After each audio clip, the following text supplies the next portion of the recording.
Hello बच्चों, राधे राधे। तो जैसा कि अपन क्लास 12 की प्रश्नावली कर रहे थे, लास्ट क्लास में प्रश्नावली 6 कर रहे थे।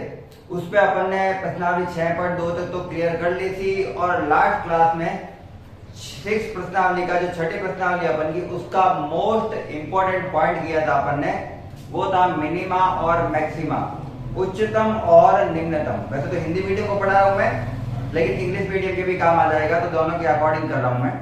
ठीक है ना। अपन को पढ़ना है उच्चतम और निम्नतम, जो लास्ट क्लास में मैंने इतना सिंपल वे से समझाया है और इतना डीप में जितना हो सके मिनिमा और मैक्सिमा, उच्चतम और निम्नतम, जितना हाईएस्ट हो सके उतना मैंने पूरा यहाँ पे समझा दिया था। अगर आपने लास्ट क्लास नहीं देखी है तो आप प्लीज लास्ट क्लास देखना। लास्ट क्लास को आपको बहुत ज्यादा बेनिफिट मिलने वाला है। ठीक है ना। अब आज जो अपन करने वाले हैं वो उसके ऊपर अपन रिलेटेड क्वेश्चन करने वाले हैं, जिसमें मैंने फर्स्ट क्वेश्चन एग्जाम्पल के रूप में लास्ट क्लास में क्लियर करवा दिया था। क्योंकि फर्स्ट क्वेश्चन था वो बहुत इजी वाले क्वेश्चन थे, तो वो मैंने लास्ट क्लास में क्लियर कर लिए थे।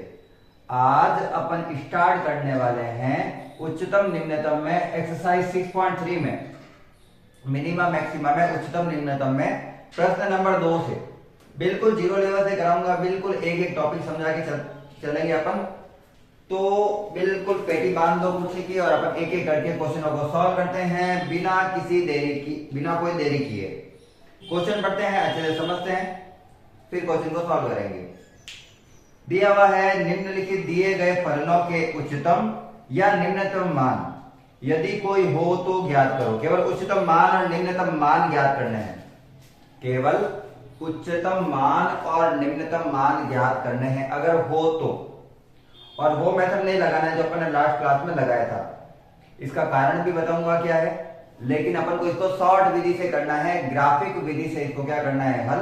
कुछ ग्राफिक विधि से किए जाएंगे और कुछ सिंपल विधि से किए जाएंगे, जिसके मान अपन को पता होने चाहिए। चलिए, मैंने यहां पर लगाया है प्रश्न नंबर 2। प्रश्न नंबर 2 में जो फर्स्ट है वो फर्स्ट क्वेश्चन था मेरे, fx इक्वल मापांक में x प्लस 2 माइनस 1, मापांक में x प्लस 2 माइनस 1, ये मुझे दिया हुआ है एक फलन। अब मैं कल वाली विधि से इसको सॉल्व क्यों नहीं कर सकता, पहले इसका कारण जानते हैं। जब मैंने कल पूरा टॉपिक कराया था उच्चतम और निम्नतम के, निम्निष्ठ और उच्चिष्ट भी कहते हैं इसको। ठीक है ना। उच्चतम निम्नतम को उच्चिष्ट और निम्निष्ठ भी कहते हैं, मैक्सिमा और मिनिमा भी कहते हैं। तो उसमें मैंने ये बताया था कि जब अपन के कोई फलन मापांक के रूप में आ जाता है तो मापांक इस प्रकार से जाता है, या तो सीधा भी या फिर उल्टा भी, या तो सीधा भी या फिर उल्टा भी। ये कब जाता है, जब मापांक का मान प्लस में होता है, और ये जब जाता है जब मापांक के बाहर क्या दिया हुआ हो, माइनस। इसके सबसे उच्चतम बिंदु पर स्पर्श रेखा नहीं खींची जा सकती, क्योंकि स्पर्श रेखा कब खींची जा सकती है, जब ग्राफ स्मूथ हो, जब ग्राफ बिल्कुल स्मूथ हो तो खींची जा सकती है। इस प्रकार के जो फलन होते हैं वो अवकलनीय नहीं होते हैं। और अवकलनीयता वाले में मैंने ये भी समझा दिया था कि अवकलनीय क्यों नहीं होते हैं। तो चूंकि ये अवकलनीय नहीं है तो अवकलन विधि से तो अपन इनको हल कर ही नहीं सकते। तो अपन को या तो निरपेक्ष उच्चिष्ट और निरपेक्ष निम्निष्ठ मिलेगा, या तो निरपेक्ष उच्चतम मान या फिर निरपेक्ष निम्नतम मान, जिनको कहा जाता है एब्सोल्यूट मैक्सिमा और एब्सोल्यूट मिनिमा। सीधा कैसे ज्ञात करेंगे, सीधा करेंगे ग्राफ से ज्ञात। सीधा किसे ज्ञात करेंगे, ग्राफ से। तो मैं बेसिक एक डायग्राम बनाता हूं,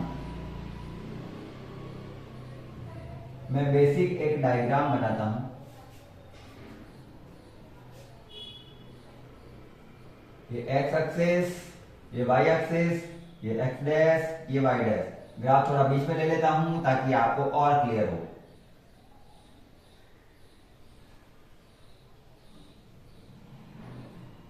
ये y और ये y डैश ग्राफ बनाए नॉर्मल सा, इसमें कोई दिक्कत नहीं। यहां पे अगर मैं कुछ वैल्यू दिखाना चाहूं तो 1 2 3, यहाँ पे 1 2 3, यहाँ पे 1 2 माइनस में, यहाँ पे 1 2 3 प्लस में, ये माइनस में है। अब मुझे ग्राफ में इतना ज्यादा करना कुछ नहीं था, मैं ग्राफ में सीधा भी बना सकता था। ग्राफ में करना क्या है, x की जगह पे ऐसा मान रखो, x का मान रख रहे, ध्यान ना, x का मान रख रहा हूं मैं, जिससे ये वाली चीज मापांक वाली पूरी चीज है वो जीरो हो जाए। तो दो को हटा जीरो करने के लिए, इस फलन को अंदर वाले को जीरो करने के लिए x की जगह कितना लेना पड़ेगा, -2। तो x की जगह मुझे कितना लेना पड़ेगा, -2। और जब मैं इसकी जगह -2 ले लूंगा, जब मैं इसकी जगह -2 ले लेता हूं, तो ये 0 -1, तो मुझे कितना उत्तर मिलता है, -1। ये -1 किसका मान है, fx का। और fx और y एक ही चीज होती है, ये मैं बार बार बताता हूं क्लासों में, fx और y एक ही चीज है। तो y बराबर कितना प्राप्त हुआ, -1। x बराबर -2 पे y बराबर -1, ये यहां पे प्राप्त हो चुका है मुझे, ये मुझे प्राप्त हो चुका है। मुझे एक ही पॉइंट चाहिए था, बात दूसरे पॉइंट नहीं चाहिए मुझे केवल क्या चाहिए, एक पॉइंट ही चाहिए। अब ये कह रहा है कि जब x की वैल्यू -2 है तो y की वैल्यू कितनी है, -1। x की वैल्यू जब -2 है तो y की वैल्यू -1 है। ये बिंदु आ गया। ग्राफ में मापांक के आगे प्लस है, प्लस वाला ग्राफ सीधा v के रूप में चलता है, ऐसे। तो इसका ग्राफ कैसे आएगा, इसका ग्राफ आएगा ऐसे, इस प्रकार से। और ये सारी चीजें मुझे बनाने की जरूरत ही नहीं थी, ये मैंने केवल समझाने के लिए बनाई है। मुझे केवल क्या मान चाहिए, एक तो ये -1 जो y में है, और ये -2 जो आपने पुट करके वहां से एग्जाम्पल के रूप में निकाला है। सबसे लास्ट बिंदु में x का मान कितना है, -1, जिससे मुझे y की वैल्यू कितनी मिल गई, x का मान -2, जिससे मिल गई y का मान ये -2। और सबसे नीचे वाला बिंदु है ना, ये जो सबसे नीचे वाला बिंदु है ना, ये y का कौन सा मान दे रहा है, fx का क्या मान दे रहा है, -1। तो मैं इसे लिखूंगा निरपेक्ष, तो लिख देता हूं क्योंकि मुझे यहाँ पे चलो छोड़ो लिख देता हूं, निरपेक्ष निम्नतम मान है या उच्चतम, सबसे नीचे वाला मान है तो निम्नतम है। तो निरपेक्ष निम्नतम मान कितना प्राप्त हो गया मुझे, y के अंदर -1। और जो उच्चतम और निम्नतम जो मान होते हैं वो y अक्ष के ही होते हैं, क्योंकि अपन मान किसका निकालते हैं, fx का ही तो मान निकालते हैं। fx और y एक ही चीज है, तो fx का कम से कम मान कहां तक जाएगा, -1 तक। तो बस ये इसका उत्तर हो गया, ये 1 नंबर का ही क्वेश्चन है, इससे ज्यादा अपन को कुछ करना नहीं है, और ये समझने के लिए था। तो मैं तुझे शॉर्ट में बताता हूं, यहां वाला जो मान होता है ना, उसका उल्टा प्लस का -2 वो तो होता है x का, और ये बाहर वाला मान होता है वो किसका होता है, y का। एक बार में समझने के लिए, लेकिन इसका एक और क्वेश्चन करते हैं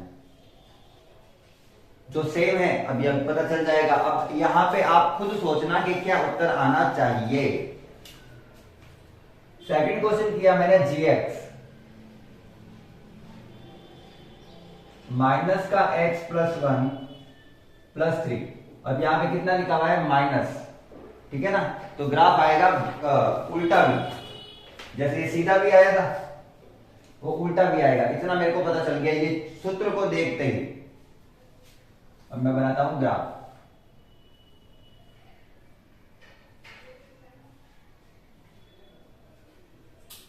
यहां पे इस पूरे को कितना करना है मुझे, 0 करना है। कितना करना है, 0। तो मुझे अगर इसको 0 करना है तो x की जगह कितना लेना पड़ेगा, -1, क्योंकि +1 को कौन हटा सकता है, -1। तो मैंने x का मान कितना मान लिया, -1। x का मान कितना मान लिया, -1।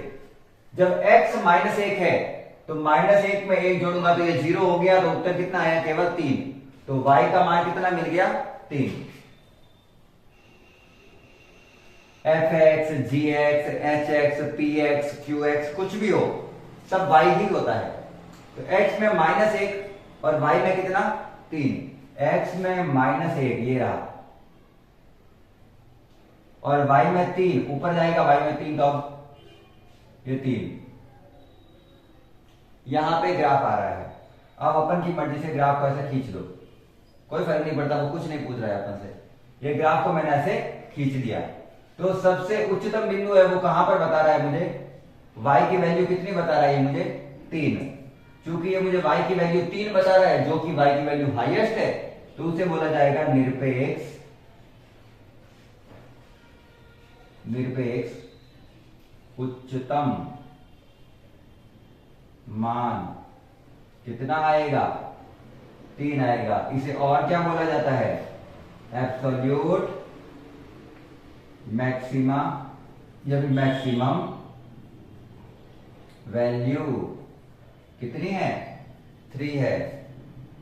एब्सोल्यूट मैक्सिमम वैल्यू कितनी है इसकी, 3 है। ठीक है, तो इंग्लिश में एब्सोल्यूट बोलते हैं, हिंदी में निरपेक्ष बोलते हैं, ये भी एब्सोल्यूट है, एब्सोल्यूट मिनिमम वैल्यू।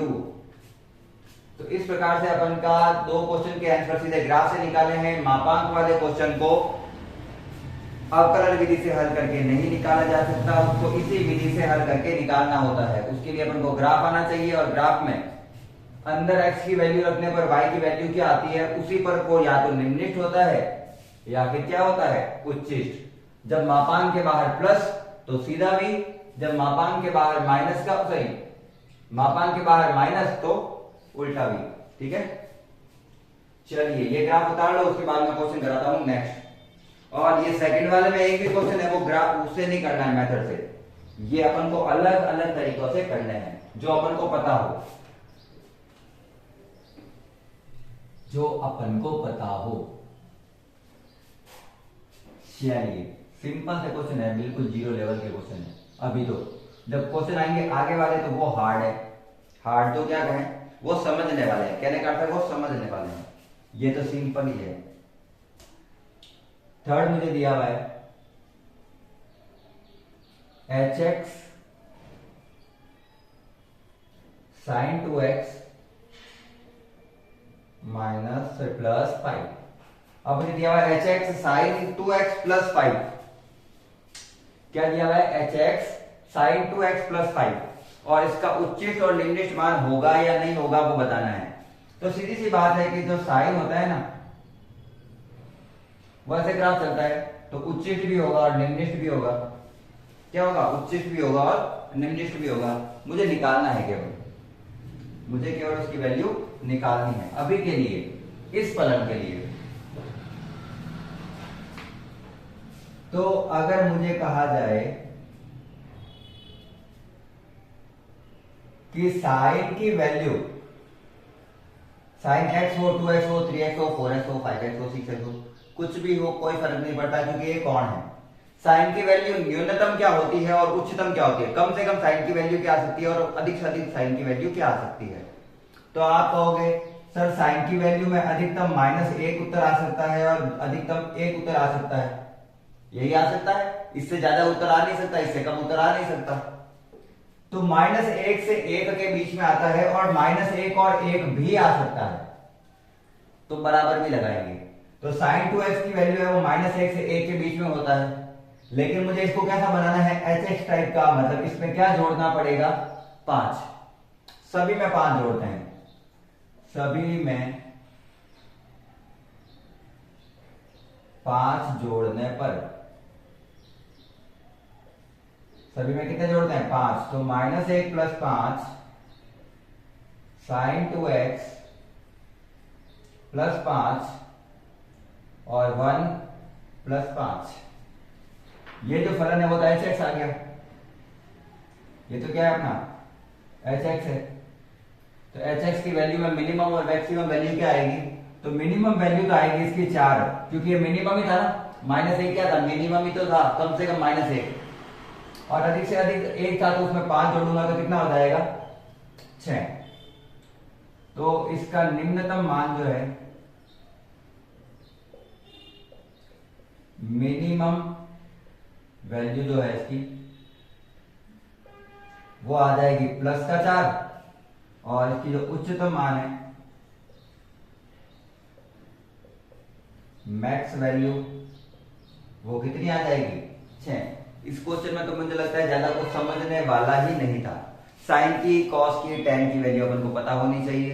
कहां से कहां तक जाते हैं ये पता होना चाहिए, तो अपन उत्तर निकाल सकते हैं। जैसे इसी आधार पर क्वेश्चन दिया हुआ है 4, इसी आधार पर क्वेश्चन दिया हुआ है 4। सीधा कराऊंगा अब मैं इतना लंबा नहीं खींचूंगा इसको, क्योंकि थोड़े क्वेश्चन जो सेम है उसमें मेरे को टाइम ज्यादा लग जाएगा, फिर मेरी क्लास ज्यादा हो जाएगी। सेम क्वेश्चन है, ये लिखो चाहे ये लिखो, यहाँ पे +5 था, यहाँ पे +3 है, और मापांक से कोई ज्यादातर लेना देना पड़ता नहीं है जब तक माइनस में उत्तर नहीं आते। तो एक बार के लिए मान लेता हूं कि मुझे पता है sin 4x का मान कहां से कहां तक होता है, -1 से +1 के बीच में होता है। लेकिन मेरे को 3 जोड़ना है, तो मैंने दोनों साइड में क्या जोड़ दिया, 3। मैंने दोनों साइड क्या जोड़ दिया, 3 जोड़ दिया, सब साइड 3 जोड़ दिया। तो ये तो फलन बन गया जो मेरा था, ये वाला। इसके ऊपर क्या लगा दो, मापांक। इसके ऊपर भी क्या लगा दो, मापांक। इसके ऊपर भी क्या लगा दो, मापांक। तो ये पूरा तो क्या बन गया, fx। ये तो fx का सूत्र आ गया। fx का मान कहां से कहां तक हो सकता है, 3 में से 1 गया तो 2, और 3 में 1 जोड़ा तो 4। तो ये जो मान है वो है निम्नतम। ये मान तो हो गया निम्नतम, मिनिमम वैल्यू, और ये मान हो गया उच्चतम, मैक्सिमम वैल्यू। कोई दिक्कत? सेम क्वेश्चन है क्या, इसलिए मैंने शॉर्ट में कराया है। वो प्रोसेस है, यहाँ पे कोई चेंज नहीं है, कोई भी चेंज नहीं है यहाँ। कोई दिक्कत नहीं होनी चाहिए मेरे हिसाब से, तो उतारिए। चलो लास्ट क्वेश्चन भी करा देते हैं, लास्ट क्वेश्चन भी करवा ही देते हैं। 5th क्वेश्चन दिया हुआ है, hx का मान है वो x+1 है, और रेंज दे रखी है इसमें कि रेंज -1 से 1 के बीच में ही होनी चाहिए। ग्राफ -1 से 1 के बीच ही बनाना है। किसमें, x में। चलिए ग्राफ बनाते हैं, तो क्या कह रहा है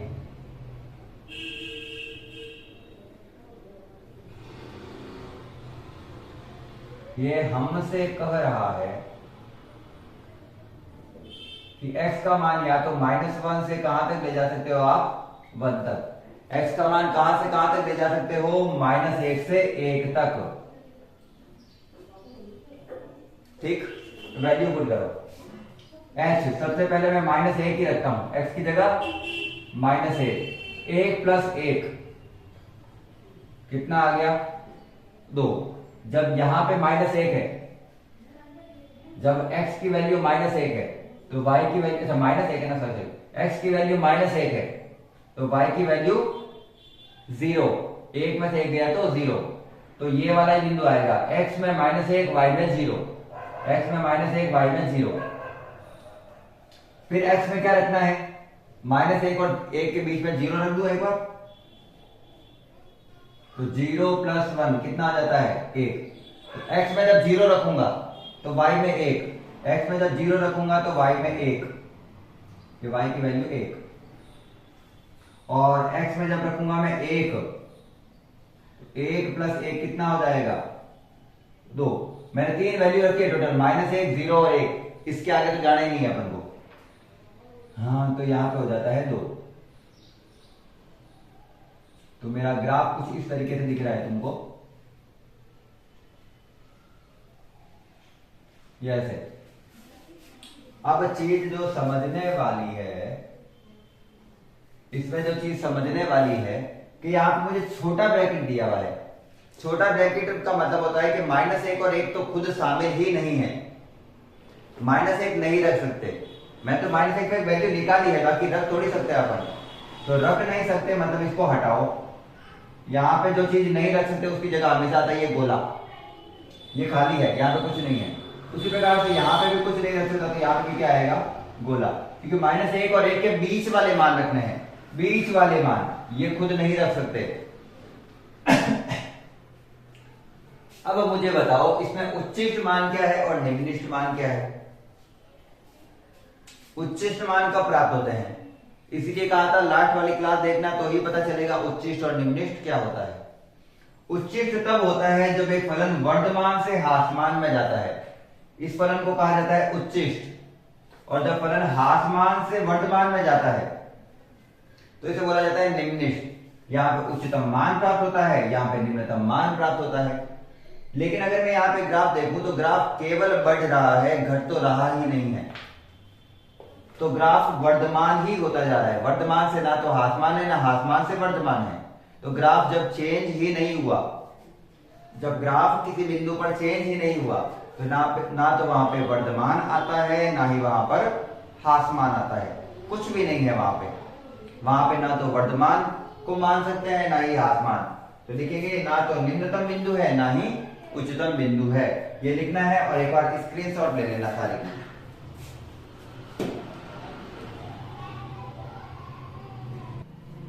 चलिए क्वेश्चन नंबर करते हैं थर्ड का फर्स्ट। उससे पहले क्वेश्चन नंबर थर्ड अच्छे से पढ़ लेते हैं कि पूछा क्या गया है, ये पता होना चाहिए। तो क्वेश्चन ये है, निम्नलिखित फलनों के स्थानीय उच्चतम व निम्नतम ज्ञात करो। पहले तो ये ज्ञात करो कि उच्चतम है या निम्नतम है, ये ज्ञात करना है, ये दिया हुआ नहीं है। तो सबसे पहले तो इसके लिए एफ डबल डैश एक्स या एफ ट्रिपल डैश एक्स ऐसे निकालने होते हैं, ये अपन को पता है, लास्ट क्लास में मैंने समझाया था।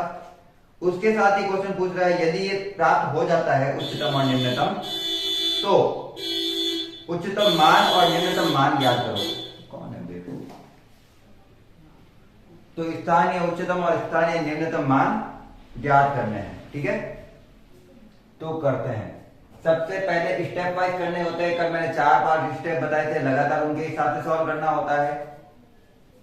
सबसे पहले करना होता है इसका एक बार अवकलन।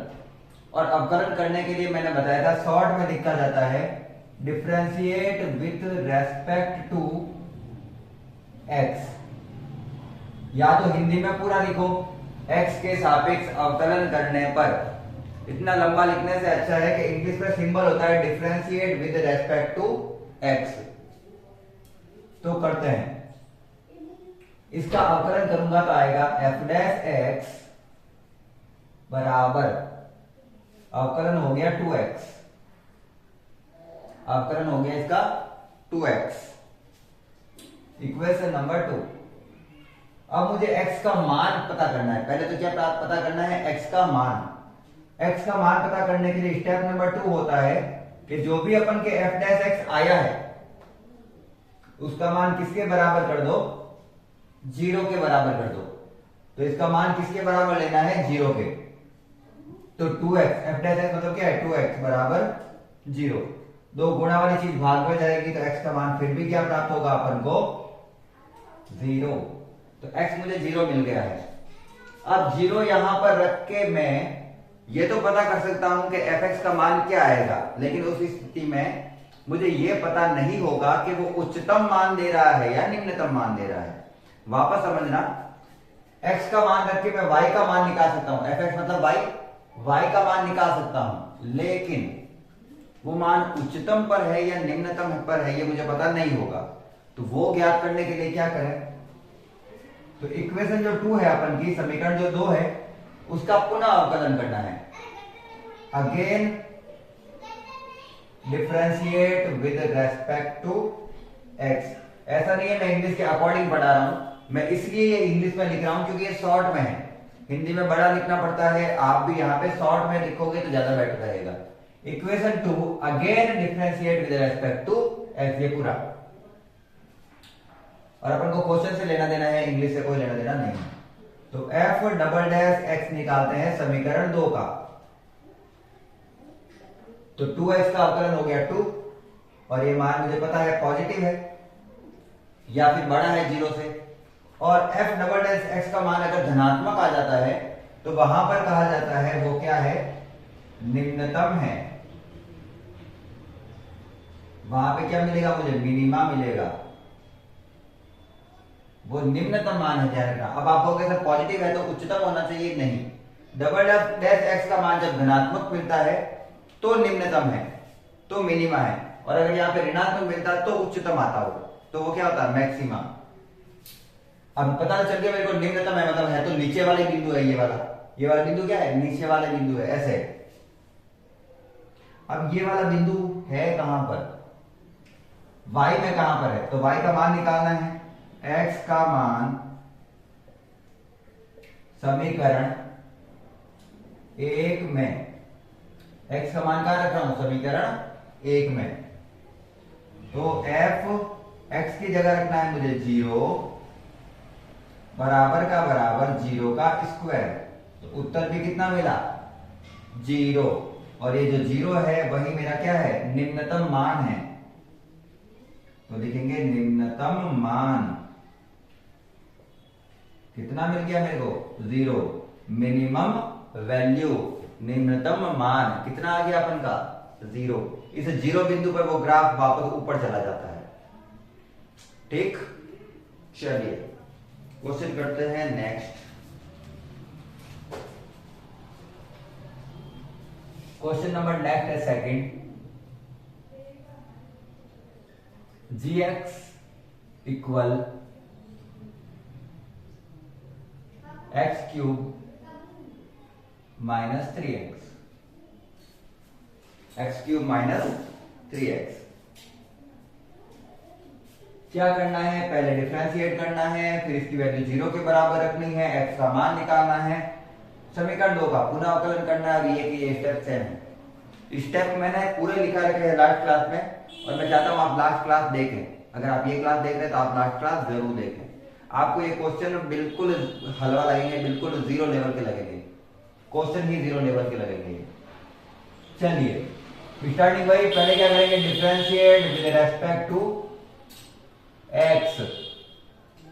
तो g डैश x इक्वल, अवकलन करो तो इसका, तो क्या आ जाएगा, 3x square minus 3, equation number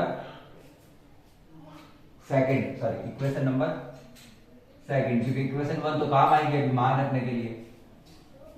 अब मुझे यहां से x का मान निकालना है, और x का मान निकालने के लिए क्या, अच्छा मेरे को रेंज तो नहीं दे रखी है, देख लूंगा, बिल्कुल नहीं, रेंज नहीं दे रखी। दो मान आएंगे यहाँ पे, है ना, 2 मान आएंगे, 2 निकालेंगे और तो क्या। तो मुझे यहां पर अब निकालना है at g dash x equal 0। x का मान निकालने के लिए फलन का मान किसके बराबर करो, 0 के, ताकि x के मान निकाल सकें। 3x square minus 3 equal 0, 3x square बराबर 3, 3 से 3 कटा एक बार में, इधर से स्क्वायर हटेगा उधर जाएगा रूट, और रूट में 2 वैल्यू आती है, एक प्लस की और एक माइनस की। तो एक उधर आ रहा है प्लस का 1, एक उधर आ रहा है माइनस का 1। स्क्वायर जब उधर जाता है तो रूट आता है, रूट में कितने उत्तर आते हैं, 2। अब चूंकि उसने मेरे को बोला नहीं है कि 0 से बड़ा या 0 से छोटा, मतलब ये दोनों ही उत्तर काम आने वाले हैं, ये दोनों ही उत्तर काम आने वाले हैं। देखते हैं उच्चिष्ट देते हैं या निम्निष्ठ, वैल्यू पुट करते हैं। तो इक्वेशन 2 का पहले तो क्या करना पड़ेगा, again differentiate with respect to x। समीकरण 2 का पुनः अवकलन करने पर, हिंदी में लिखना चाहो तो ये समीकरण 2 का पुनः अवकलन करने पर g डबल डैश x बराबर, इसका अवकलन 2 आगे आएगा तो 2 तिया हो जाएगा 6, और ये हो जाएगा x, ये तो हो गया 0। इसका मान x के रूप में आ रहा है, लेकिन x के मेरे पास 2 मान है, दोनों पुट करके देखने पड़ेंगे, तो दोनों पुट करते हैं। तो g डबल डैश, ये पहले तो मैं रख रहा हूं x की जगह 1, तो 6 इंटू 1 कितना हो गया, 6। जबकि अगर मैं दूसरी बार रखता हूं तो ये गलत, चलो इधर ही गलत है। और g डबल डैश माइनस का 1 जब रखता हूं तो 6 इंटू माइनस का 1 कितना हो जाएगा, माइनस का 6। एक बार मुझे उत्तर मिला है प्लस का 6, एक बार मुझे उत्तर मिला है माइनस का 6, मतलब इसका उच्चतम भी है और निम्नतम भी है। उच्चतम कब होगा, यहां पर, क्योंकि ये किस में आ रहा है, पॉजिटिव में, ये निम्नतम है, ये निम्नतम है, और ये किस में आ रहा है, नेगेटिव में, तो ये क्या होगा, उच्चतम। तो इसका निम्नतम मान भी है और उच्चतम मान भी है। निम्नतम मान कब है, जब x बराबर 1 हो।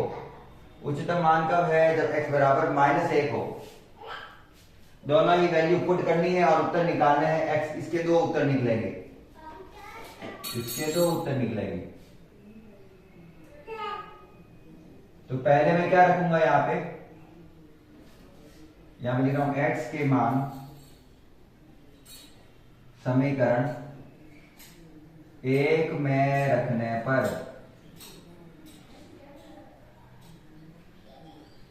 x के मान समीकरण 1 में रखने पर, तो पहले मैं यहां पे 1 रख देता हूं।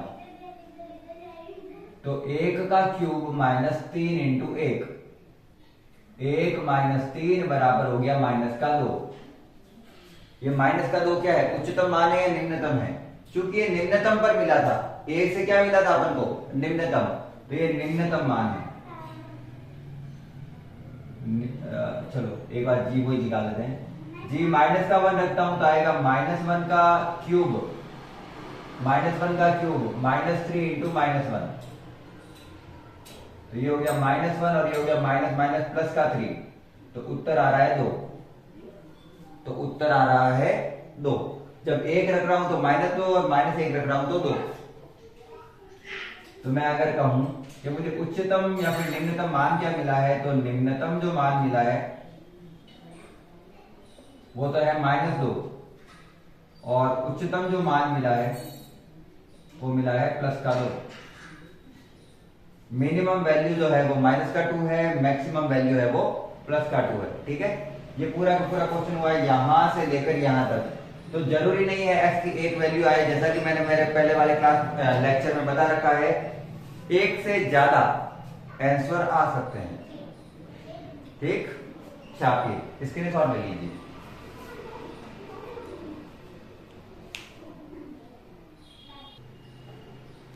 चलिए, इस एक्सरसाइज का मोस्ट इंपोर्टेंट क्वेश्चन, ये आपकी एक्सरसाइज में टोटल कितनी बार आ रखा है? 4 बार। इसी एक्सरसाइज में कितनी बार आ रखा है? 4 बार। बस माइनस प्लस का चिन्ह चेंज करके एक ही क्वेश्चन को कितनी बार दिया हुआ है? 4 बार। तो मतलब सोचो कितना इंपॉर्टेंट होगा, उसको एक ही क्वेश्चन को 4 बार रिपीट करना पड़ा। तो बहुत इंपॉर्टेंट है, अच्छे से समझते हैं, अच्छे से करना। रेंज मेन है इसके ऊपर, फॉर्मूला क्वेश्चन तो सारे सेम है, मेन क्या है यहाँ पे? रेंज। और जिसको रेंज निकालने आगे वो सारे क्वेश्चन कंप्लीट कर लेगा। ठीक, चलिए, तो करना वही है जो अभी कर रहे थे, differentiate with respect to x. सबसे पहले एक बार अवकलन करते हैं। अवकलन किया तो मेरा आ गया h dash x, sine x का हो गया cos x अवकलन में, और cos x का हो गया माइनस का साइन x। इक्वेशन नंबर 2 और यह है इक्वेशन नंबर 1। इक्वेशन 2 के लिए क्या करना पड़ेगा? x का मान निकालना पड़ेगा, सीधी सी चीजें निकालना ही पड़ेगा। तो निकालो, तो कैसे निकालते हैं? At h dash x equal 0 करने पर इस फलन का मान किसके बराबर करना है? 0 के, और x का मान निकालना है। x का मान कैसे निकालेंगे? cos x minus sine x equal 0। cos x minus sine x equal 0। अब मेरे पास तरीका ये है, सबके बटा में मैं cos x ले जाता हूं एक बार के लिए।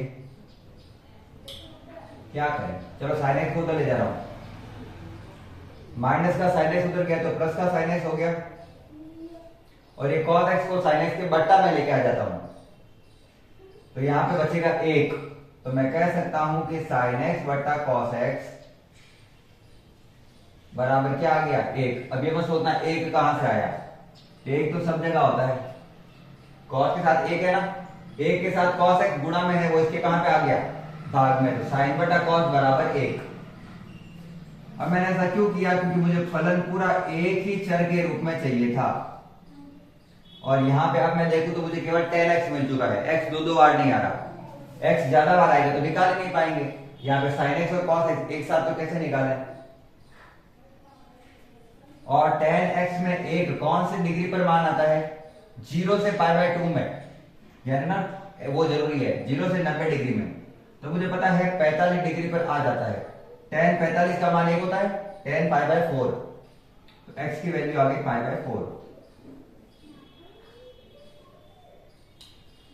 x की वैल्यू आ गई π/4। x की वैल्यू आने के बाद में क्या करना पड़ता है? f डबल एस x निकाल के देखना पड़ता है कि उच्चिष्ट है या निम्निष्ठ है इस पॉइंट पे। तो वो देखने के लिए इसका फिर से अवकलन करना पड़ता है। तो equation 2 again differentiate with respect to x, तो पुनः अवकलन करूंगा अगर मैं तो आएगा मेरे h double dash x equal cos x का हो जाएगा माइनस का साइन x और माइनस के साइन x का हो जाएगा cos x।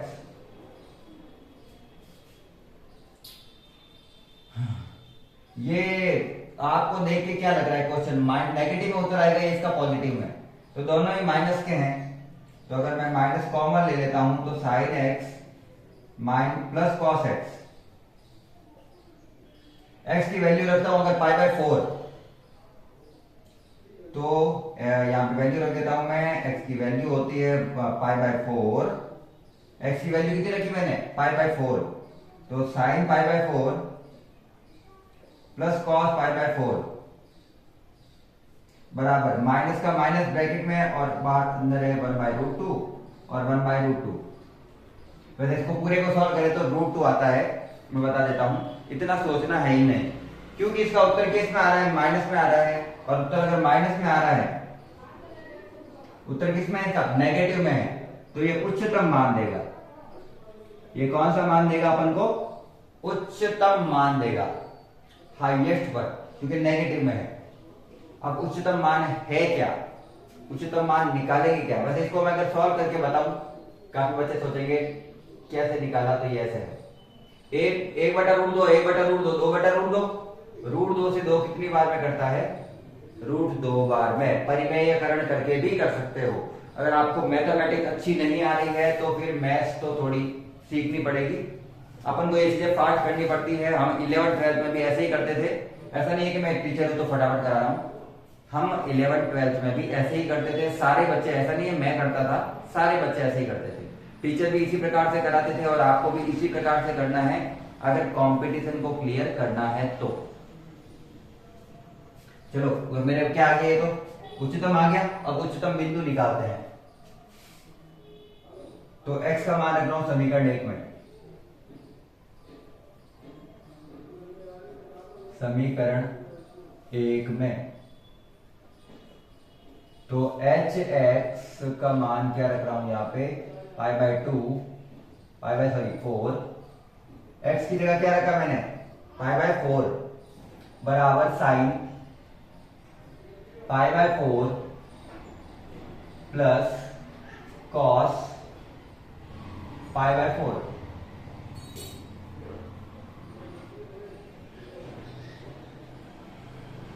Sine pi by 4 की वैल्यू 1/√2, कॉस की भी 1/√2, 1/√2 और 1/√2 2/√2। अगर नहीं समझ में आ रहा है तो 2 को मैं लिख सकता हूं √2 इंटू √2, बट्टा में क्या आ रहा है √2, 2 को लिख सकता हूं मैं √2 इंटू √2, ये तो लिख ही सकता हूं, √2 से √2 कट गया, कितनी बार में बचा कितना, √2, यही तो इसका क्या है आंसर है। और ये इसका कौन सा मान है, उच्चतम मान है, ये इसका मैक्सिमम वैल्यू है।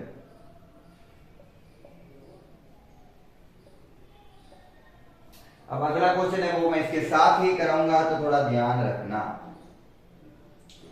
अगला क्वेश्चन है वो मैं इसके साथ ही कराऊंगा, एक बार इसका स्क्रीनशॉट ले लेना, फिर इसका साथ में दूसरा कराऊंगा मैं। चलिए अगला जो क्वेश्चन है वो दिया हुआ है मेरे को, इसको बोला हुआ है fx, चेंज क्या क्या है वो बता रहा हूं। यहां पे दिया हुआ है नेगेटिव, यहां पे बोला हुआ है 2 पाई तक,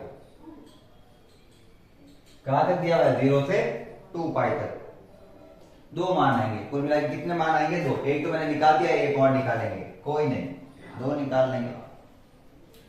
नेगेटिव नहीं रहेगा, अब साइन एक्स का हो गया कॉस एक्स, और कॉस एक्स का होता है माइनस का साइन एक्स, तो माइनस माइनस मिलके बन गया प्लस, माइनस माइनस मिलके बन गया प्लस। इसको जब 0 के बराबर रखते हैं, इसको जब 0 के बराबर रखते हैं तो ऐसे लिखूंगा, वही क्वेश्चन है, रिपीट है, तो वापस तो क्या ही करा है इस क्वेश्चन को। साइन एक्स को उधर लेके जाऊंगा तो माइनस का साइन एक्स हो जाएगा, ये बट्टा में लेंगे तो यहाँ पे माइनस का 1 आ जाएगा, और tan x का मान -1। चेंज आएगा यहाँ पे, चेंज आएगा यहाँ पे। tan की वैल्यू नेगेटिव कौन कौन से क्वाड्रेंट में होती है? tan की वैल्यू एक होती है सेकंड में और एक होती है, एक तो होती है सेकंड में और एक होती है फोर्थ में, ठीक है ना। एक होती है सेकंड और एक होती है फोर्थ। तो tan -1 कहाँ कहाँ में मिल जाएगा मेरे को? x का मान एक तो 90 में 45 अगर मैं जोड़ता हूं तो कितना होता है?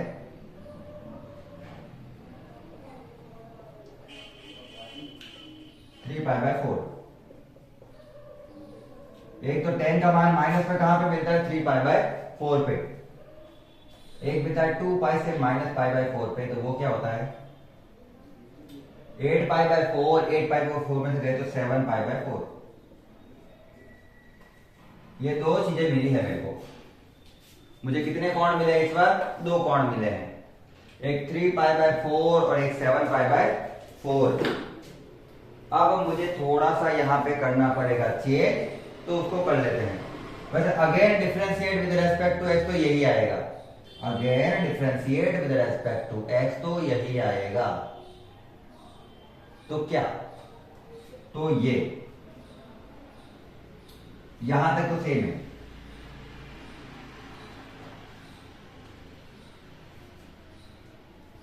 हाँ कहा था वो? ये रहा, ये फलन। तो cos x का हो गया माइनस का sin x, तो sin x का हो गया प्लस का cos x। वो प्लस का ही था, sin x का cos x। मैंने कुछ नहीं किया, ध्यान रखना, कृपया मेरे पे दोष ना लगाएं, ठीक है। ये हो गया। अब मुझे वैल्यू क्या पुट करनी है बेटा? अब मुझे वैल्यू क्या पुट करनी है? एक बार 3π/4 और एक 7π/4, यही करनी है। कर लो, चलो कर लो। तो पहले मैंने वैल्यू पुट की 3π/4, माइनस का माइनस साइन वो पूरा हटा देता हूं एक बार, नहीं तो आप कंफ्यूज हो जाओगे। यहां से पूरा क्वेश्चन सॉल्व करके बता रहा हूं। साइन 3π/4 प्लस कॉस 3π/4 माइनस का माइनस। साइन द्वितीय चतुर्थांश में पॉजिटिव का होता है और साइन 45 की वैल्यू कितनी होती है? 1/√2। तो चलो ये हो गया 1/√2। ये तो माइनस से फॉर्मूले का आ जाएगा ना, इसका आया 1/√2 प्लस कॉस जो होता है वो द्वितीय चतुर्थांश में ऋणात्मक वैल्यू लेता है, उसकी भी वैल्यू कितनी होती है? 1/√2। तो माइनस का 1/√2, तो माइनस का 1/√2 और माइनस का 1/√2 हो जाएगा माइनस का 2/√2, जो कि नेगेटिव है, जो कि नेगेटिव है। तो नेगेटिव है इसका मतलब मैं लिख सकता हूं इसका मान क्या है? निम्नतम आएगा, उच्चतम आएगा। यहां पे लिख रहा हूं, ध्यान से देखना, ये उच्चतम है। ये वाली कंडीशन क्या है? उच्चतम है। अब कहां पे रखते हैं? यहां पर अब कौन सा वैल्यू रखते हैं? 7π/4 इसी में। तो h डबल डैश x में अब मैं क्या रख रहा हूं? 7π/4 रख दो, कोई बात नहीं। माइनस का minus sine 7π/4 plus cos 7π/4 minus का माइनस साइन चौथे चतुर्थांश में होता है ऋणावेश का, और वैल्यू तो 1/√2 ही आएगी। तो माइनस माइनस मिलके हो जाएगा 1/√2। ये माइनस और ये खुद भी minus, minus minus plus plus sine cos होता है वो चौथे चतुर्थांश में, 7π/4 चौथे चतुर्थांश में आता है ना, तो चौथे चतुर्थांश में क्या वैल्यू देता है? प्लस का, तो इसकी वैल्यू आएगी प्लस का रूट। तो मैं इसको लिखूंगा 2/√2। ये पॉजिटिव है, और अगर ये पॉजिटिव है तो ये निम्नतम मान देगा, बिल्कुल देगा निम्नतम मान। ये क्या देगा? निम्नतम मान देगा। तो ये दे रहा था अपन को 3π/4 पे, तो अपन क्या आएगा? उच्चतम, और 7π/4 क्या आएगा? निम्नतम। आगे समझ में? अब ये मान कहां पे पुट करके, मान कहां पे निकालेंगे? यहां से x के मान समीकरण 1 में रखने पर। कितना प्यारा क्वेश्चन है, बहुत ही प्यारे क्वेश्चन है ये। इन क्वेश्चन में दिमाग लगाना होता है। सबसे बेस्ट मेरे को लगती है ट्रिग्नोमेट्री, दिमाग लगाना उसी में पड़ता है, बाकी किसी में नहीं लगाना पड़ता। पहले मैं कितना रख रहा हूँ, पहले का फॉर्मूला लिख देते चलो।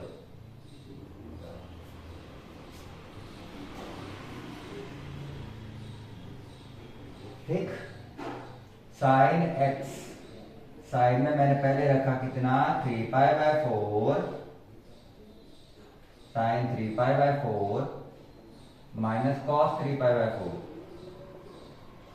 साइन दूसरे चतुर्थांश में प्लस की वैल्यू देता है और जबकि ये माइनस की वैल्यू देता है, तो माइनस माइनस प्लस, वैल्यू सबकी 1/√2 ही है। वैल्यू इसमें जितनी भी आएगी ना वो सारी क्या है, 1/√2 ही है। ठीक, हाँ 1/√2 ही है साइन और कॉस की। बस अपन को ये देखना है कि दूसरे चतुर्थांश में तो प्लस कौन है माइनस कौन है। दूसरे चतुर्थांश में और चौथे चतुर्थांश में ये मान आए हैं, ये दूसरे का आया है और ये चौथे का। दूसरे में साइन पॉजिटिव होता है और कॉस नेगेटिव होता है, चौथे में साइन नेगेटिव होता है, कॉस पॉजिटिव होता है। अभी अपन कौन से चतुर्थांश की बात कर रहे हैं, दूसरे की। तो साइन तो पॉजिटिव ही है लेकिन कॉस की वैल्यू नेगेटिव में आएगी, जो माइनस माइनस मिलकर प्लस बना देगी। तो 2/√2, जिसका उत्तर अभी अपन ने लास्ट क्वेश्चन में किया था, कितना आता है √2 परिमेयकरण करने से। इसी प्रकार जब मैं 7π/4 लिखूंगा तो मेरे को मिलेगा साइन 7π/4 माइनस कॉस 7π/4।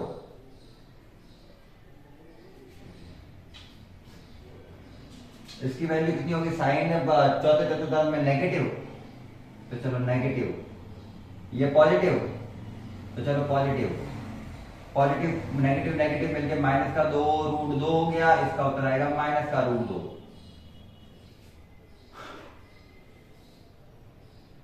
√2 कौन सा मान है, उच्चतम मान है। माइनस का √2 वाला मान कौन सा होगा, निम्नतम मान होगा। तो ये वाला मान है 3π/4 पे रखने पर हुआ है। 3π/4 क्या बता रहा है, उच्चतम। तो मैं बोलूंगा उच्चतम मान क्या आया, जो 3π/4 ने दिया, क्या दिया उसने मान, √2। निम्नतम मान क्या आया, तो निम्नतम आया माइनस का √2, जो किसने दिया है अपन को, 7π/4 ने दिया है। और यही तो क्या है, उत्तर है। इतना सिंपल सा उत्तर। अगर क्लास अच्छी लग रही है तो लाइक करते हुए जाना है, क्लास को सब्सक्राइब कर लेना है। सारे के सारे टॉपिक इतने ही इजी वे से कराऊंगा, एक एक पॉइंट कराऊंगा, सारे क्वेश्चन कराए जाएंगे। फ्री क्लास है, कोई पैसे नहीं लग रहे हैं, कोई चार्ज नहीं है। आराम से सारे के सारे टॉपिक देखो, सारे के सारे क्वेश्चन सिंपलेस्ट वे से, जितने सिंपल वे से हो सकेंगे उतने सिंपल वे से करवा दूंगा। लाइक करना है, अभी के लिए यहाँ पर स्क्रीनशॉट ले लीजिए।